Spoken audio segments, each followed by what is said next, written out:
வணக்கம். தந்தையின் பாட்காஸ்ட் செய்திகளை வாசிப்பது நான் கார்த்திகா பிரகாஷ். முதலில் தலைப்புச் செய்திகளை பார்க்கலாம். திட்டங்களின் அறிவிப்பு மட்டுமின்றி செயல்படுத்தும் முறையையும் கண்காணிக்க வேண்டும். அதிகாரிகளுக்கு முதலமைச்சர் ஸ்டாலின் அறிவுறுத்தல். அதிமுக ஒன்றாகவும் பாஜகவுடன் கூட்டணியோடும் தான் இருக்க வேண்டும். அப்போதுதான் திமுகவின் வெற்றி பிரம்மாண்டமாக இருக்கும் என அமைச்சர் முத்துசாமி பேட்டி.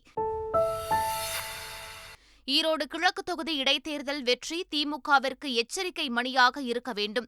எதிர்க்கட்சித் தலைவர் எடப்பாடி பழனிசாமி பேச்சு. 60 ஆண்டுகளாக காங்கிரஸ் நாட்டை சீரழித்துவிட்டது. காங்கிரஸ் கட்சியின் கணக்கு மூடப்பட்டுவிட்டதாகவும் பிரதமர் நரேந்திர மோடி குற்றச்சாட்டு. இந்திய ஆஸ்திரேலியா அணிகளுக்கு இடையிலான முதல் டெஸ்ட் போட்டி. முதல் இன்னிங்ஸில் ஆஸ்திரேலியா 177 ரன்களுக்கு ஆல் அவுட். இந்தியா ஒரு விக்கெட் இழப்பிற்கு 77 ரன் குவிப்பு.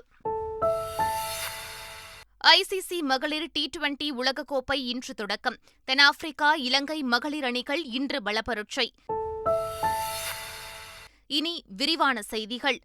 அரசின் திட்டங்களை ஆய்வு செய்து 2023ஆம் ஆண்டு முடிவதற்குள் அனைத்து திட்டங்களும் செயல்பாட்டுக்கு வந்துவிட்டது என்ற நிலையை எட்டியாக வேண்டும் என முதலமைச்சர் மு.க.ஸ்டாலின் அதிகாரிகளுக்கு உத்தரவிட்டுள்ளார்.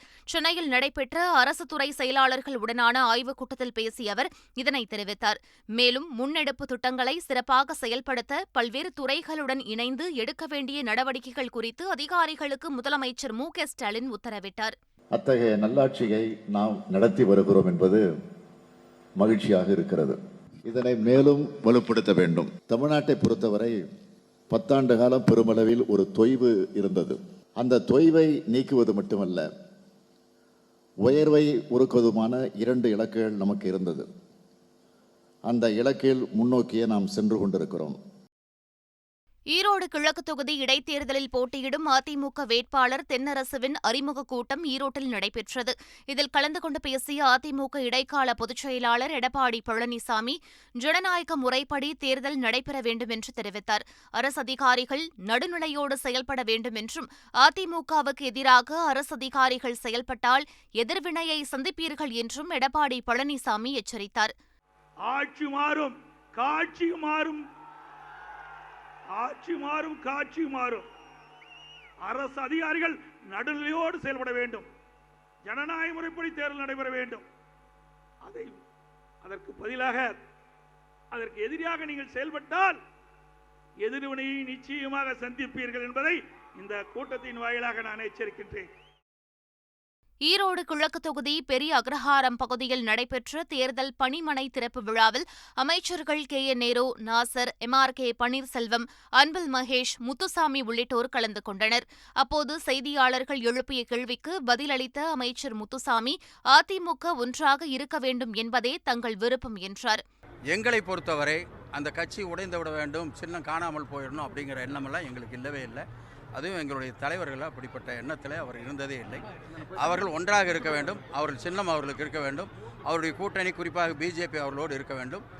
அதை மிகப்பெரிய வெற்றியை நாங்கள் ஏற்படுத்தி அவர்களை விட அதிகமான பெரிய வாக்கு வித்தியாசத்திலே நாங்கள் வெற்றி பெற வேண்டும். அதுதான் எங்களுக்கு கிடைக்கிற மரியாதை, பெருமை. எனவே அதைத்தான் இந்த மக்களும் கூட எதிர்பார்க்கிறார்கள். எனவே அவர்கள் ஒன்றாக இருப்பதோ, அவர்களுக்கு சின்னம் கிடைத்திருப்பதோ எங்களுக்கு எல்லளவும் வருத்தமில்லை, சந்தோஷம்தான். பாஜக ஆதரவளித்துள்ளதால் ஈரோடு கிழக்கு தொகுதி இடைத்தேர்தலில் அதிமுக வெற்றி பெறும் என்று பாஜக சட்டமன்ற குழுத் தலைவர் நயினார் நாகேந்திரன் தெரிவித்துள்ளார். திருநெல்வேலி ஸ்ரீபுரத்தில் ஊருடையான் குடியிருப்பு பகுதியில் 1 கோடி ரூபாய் மதிப்பீட்டில் புதிதாக சாலை அமைக்கும் பணிகளை நயினார் நாகேந்திரன் உள்ளிட்டோர் தொடங்கி வைத்தனர். பின்னர் செய்தியாளர்களிடம் பேசிய நயினார் நாகேந்திரன், ஈரோடு கிழக்கு தொகுதி இடைத்தேர்தலில் அதிமுக நிச்சயம் வெற்றி பெறும் என்று நம்பிக்கை தெரிவித்தார். ஈரோடு கிழக்கு தொகுதியில் சாலைகள் மிக மோசமாக இருப்பதாக நாம் தமிழர் கட்சி வேட்பாளர் மேனகா குற்றம் சாட்டியுள்ளார். பிரச்சாரத்தின்போது பள்ளிக் கல்வித்துறை அமைச்சர் அன்பில் மகேஷ் பொய்யாமொழியை சந்தித்ததாக தெரிவித்த அவர், அமைச்சரும் தரமற்ற சாலையில்தான் பயணம் செய்ததாக குறை கூறினார். திராவிட கட்சிகளுக்கு காசுக்காக வாக்களிப்பவர்கள் இத்தேர்தலை விழிப்புணர்வுடன் அணுக வேண்டும் என்றும் நாம் தமிழர் கட்சி வேட்பாளர் மேனகா கேட்டுக் கொண்டார். ஈரோடு கிழக்கு தொகுதி இடைத்தேர்தலுக்காக காங்கிரஸ் சார்பில் பரப்புரையாளர்கள் பெயர் பட்டியல் வெளியிடப்பட்டுள்ளது. தமிழ்நாடு காங்கிரஸ் கமிட்டி சார்பில் வெளியிடப்பட்டுள்ள இந்த பட்டியலில் தமிழ்நாடு காங்கிரஸ் தலைவர் கே. அழகிரி, முன்னாள் மத்திய நிதியமைச்சர் ப. சிதம்பரம் உட்பட 34 பேர் இடம்பெற்றுள்ளனர். வரும் 27ஆம் தேதி நடைபெறவுள்ள இடைத்தேர்தலில் திமுக, காங்கிரஸ் கூட்டணி சார்பில் ஈ.வி.கே. இளங்கோவன் போட்டியிடுகிறார். எதிர்க்கட்சிகள் எவ்வளவுதான் சேற்றை வாரி இறைத்தாலும் அதில் தாமரை மலரும் என பிரதமர் நரேந்திர மோடி மாநிலங்களவையில் தெரிவித்துள்ளார். குடியரசுத் தலைவர் உரைக்கு நன்றி தெரிவிக்கும் தீர்மானத்திற்கு மாநிலங்களவையில் பிரதமர் நரேந்திர மோடி பதிலுரை வழங்கினார். அப்போது பேசிய பிரதமர் மோடி, காங்கிரஸ் ஆட்சி காலத்தில் எந்த பிரச்சினைக்கும் தீர்வு கிடைக்கவில்லை என குற்றம் சாட்டினார். 60 ஆண்டுகளாக காங்கிரஸ் நாட்டை சீரழித்து விட்டது என்றும், காங்கிரஸ் கட்சியின் கணக்கு மூடப்பட்டு விட்டதாகவும் பிரதமர் நரேந்திர மோடி புகார் தெரிவித்தார். மக்களின் எதிர்பார்ப்பு, விருப்பங்களை நிறைவேற்ற இரவு பகலாக பணியாற்றி வருவதாகவும், உஜ்வாலா திட்டத்தின் கீழ் 14 கோடி எரிவாயு சிலிண்டர் இணைப்பு வழங்கப்பட்டுள்ளது என்றும் பிரதமர் நரேந்திர மோடி தெரிவித்தார். அரசாங்கத்தின் கொள்கை மற்றும் முடிவுகள், அவற்றின் வீழ்ச்சி மீதான விமர்சனங்களை குற்றச்சாட்டாக கருத முடியாது என காங்கிரஸ் தலைவர் மல்லிகார்ஜுன கார்கே தெரிவித்துள்ளார். இதுகுறித்து அவர் மாநிலங்களவைத் தலைவர் ஜெகதீப் தங்கருக்கு எழுதிய கடிதத்தில், எந்தவொரு விமர்சனமும் சபையின் எந்தவொரு தனிப்பட்ட உறுப்பினருக்கும் எதிரான குற்றச்சாட்டாக கருதப்பட முடியாது என குறிப்பிட்டார். அதானி குழும மோசடி விவகாரம் குறித்து பிரதமர் மோடி வாய் திறக்கவில்லை என்றும், இதை கண்டித்து வரும் 27 மற்றும் 28ஆம் தேதிகளில் புதுச்சேரியில் போராட்டம் நடத்தப்படும் என்றும் மார்க்சிஸ்ட் கம்யூனிஸ்ட் கட்சியின் அரசியல் தலைமை குழு உறுப்பினர் ஜி. ராமகிருஷ்ணன் தெரிவித்துள்ளார். புதுச்சேரியில் செய்தியாளர்களிடம் பேசிய அவர், மக்கள் பணத்தை மோசடி செய்த குற்றச்சாட்டு தொடர்பாக அதானி குழுமத்தின் மீது அரசு தனியாக விசாரணை ஆணையம் அமைத்து விசாரிக்க வேண்டும் என்று வலியுறுத்தி வருவதாக தெரிவித்தார். பசுவை தழுவ வேண்டும் என்று கூறுவதன் மூலம் காதலர் தின கொண்டாட்டங்களை தடுக்க முடியாது என அமைச்சர் சேகர்பாபு தெரிவித்துள்ளார். மதிமுக பொதுச் செயலாளர் வைகோ ஏற்பாட்டில் தென்காசி மாவட்டம் மேலமரத்தோணி கிராமத்தில் நடைபெற்ற சுந்தரேச பெருமாள் கோவில் கும்பாபிஷேக விழாவில் அமைச்சர் சேகர்பாபு கலந்து கொண்டார். அப்போது காதலர் தினமான பிப்ரவரி 14ஆம் தேதி பசுவை தழுவ வேண்டும் என மத்திய அரசு அறிவுறுத்தியுள்ளது தொடர்பாக அவரிடம் கேள்வி எழுப்பப்பட்டது.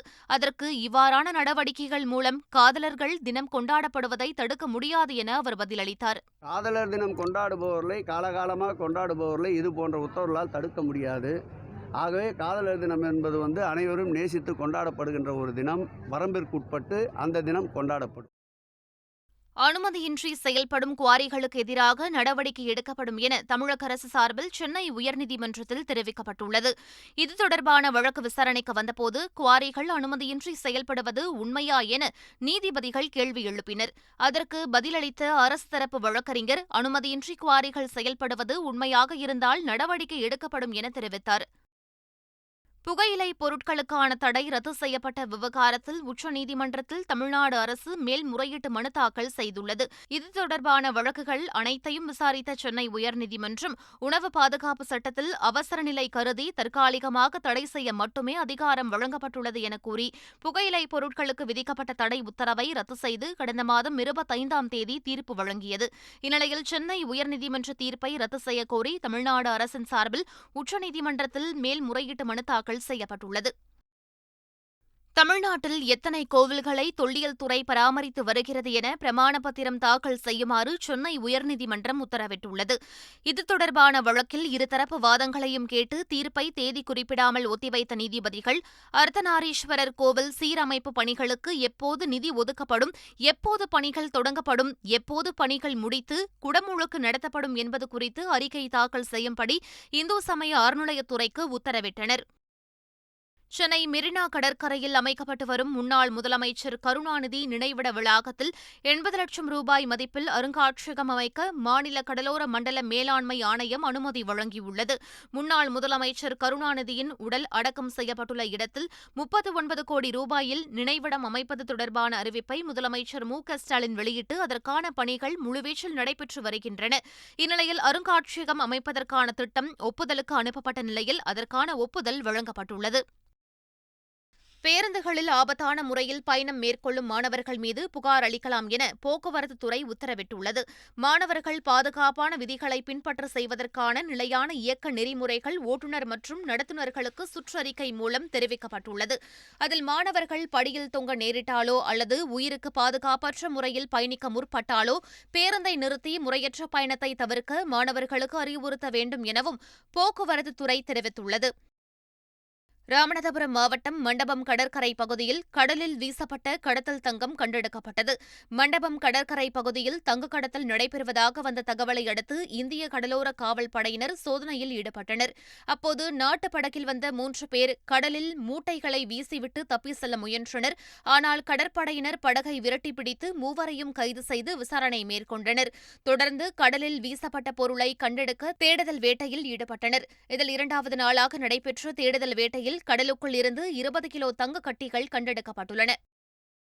டெல்டா மாவட்டங்களில் பெய்த தொடர் மழையின் காரணமாக ஏற்பட்ட பயிர் சேதங்களை மத்திய குழு ஆய்வு செய்து வரும் நேரத்தில் நெல்லுக்கான ஈரப்பதத்தை 25% உயர்த்திக் கொள்ள வேண்டும் என விவசாயிகள் சார்பாக கோரிக்கை விடுக்கப்பட்டுள்ளது. ஈரப்பதத்தை அதிகப்படுத்தி கொடுக்கணும். 25% கொடுக்கணும். 19% கேட்குறாங்க. கட்டாயம் கொடுக்க முடியாது. மழை இல்லாட்டி கொடுத்துருப்போம். மழையினால நாங்கள் என்ன பண்ண முடியும்? 25% கேட்குறாங்க. அது கொடுக்கறதுக்கு வழியே கிடையாது. அது மாநில கவர்மெண்ட்டும் மத்திய கவர்மெண்ட்டும் பார்த்து எடுத்தாகணும்.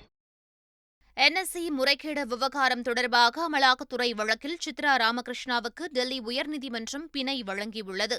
சிபிஐ வழக்கில் ஏற்கனவே அவருக்கு பிணை வழங்கப்பட்டிருந்த நிலையில் அமலாக்கத்துறை வழக்கிலும் பிணை வழங்கி டெல்லி உயர்நீதிமன்றம் உத்தரவிட்டுள்ளது. சென்னை பெங்களூரு விரைவு சாலை திட்டத்தை விரைந்து முடிக்க மாநில அரசின் ஒத்துழைப்பும் தேவை என மத்திய சாலை போக்குவரத்துத்துறை அமைச்சர் நிதின் கட்கரி தெரிவித்துள்ளார். மக்களவையில் கேள்வி நேரத்தின்போது பேசிய திமுக MP தயாநிதி மாறன் சென்னை பெங்களூரு தேசிய நெடுஞ்சாலை மிக மோசமான நிலையில் இருப்பதாக தெரிவித்தார். இதற்கு பதிலளித்த அமைச்சர் நிதின் கட்கரி, நிலம் கையகப்படுத்துவது, சுற்றுச்சூழல் வனத்துறை அனுமதி போன்றவை கிடைப்பது சிக்கலான பணியாக இருப்பதாக தெரிவித்தார். இந்த திட்டத்தை விரைந்து முடிக்க மாநில அரசின் ஒத்துழைப்பு தேவை என்றும் நிதின் கட்கரி தெரிவித்தார்.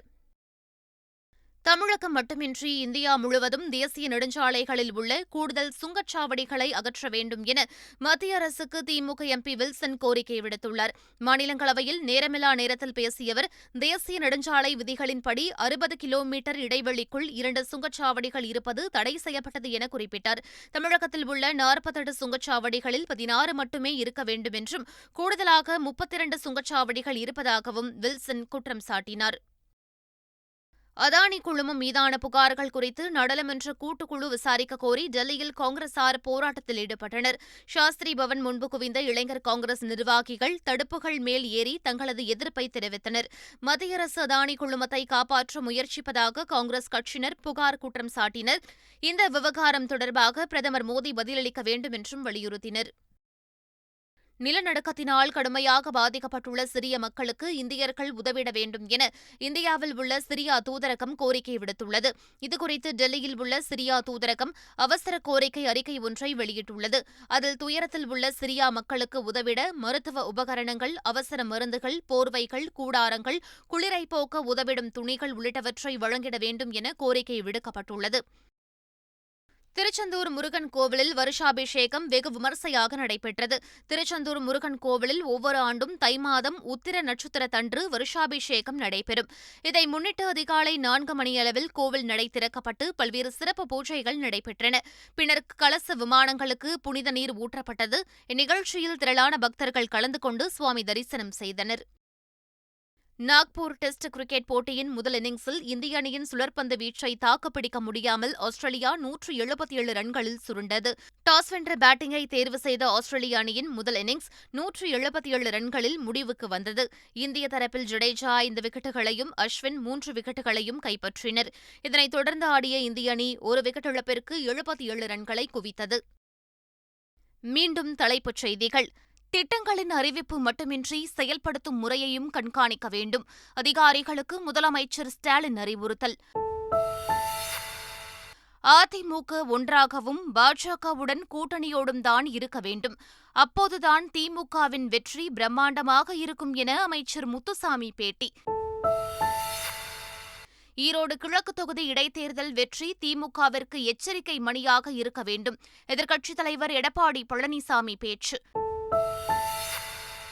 60 ஆண்டுகளாக காங்கிரஸ் நாட்டை சீரழித்து விட்டது. காங்கிரஸ் கட்சியின் கணக்கு மூடப்பட்டு விட்டதாகவும் பிரதமர் நரேந்திர மோடி குற்றச்சாட்டு. இந்தியா ஆஸ்திரேலியா அணிகளுக்கு இடையிலான முதல் டெஸ்ட் போட்டி. முதல் இன்னிங்ஸில் ஆஸ்திரேலியா 177 ரன்களுக்கு ஆல் அவுட். இந்தியா ஒரு விக்கெட் இழப்பிற்கு 77 ரன் குவிப்பு. ஐசிசி மகளிர் T20 உலகக்கோப்பை இன்று தொடக்கம். தென்னாப்பிரிக்கா, இலங்கை மகளிர் அணிகள் இன்று பலப்பரீட்சை. இத்துடன் பாட்காஸ்ட் செய்திகள் நிறைவு பெறுகின்றன. வணக்கம்.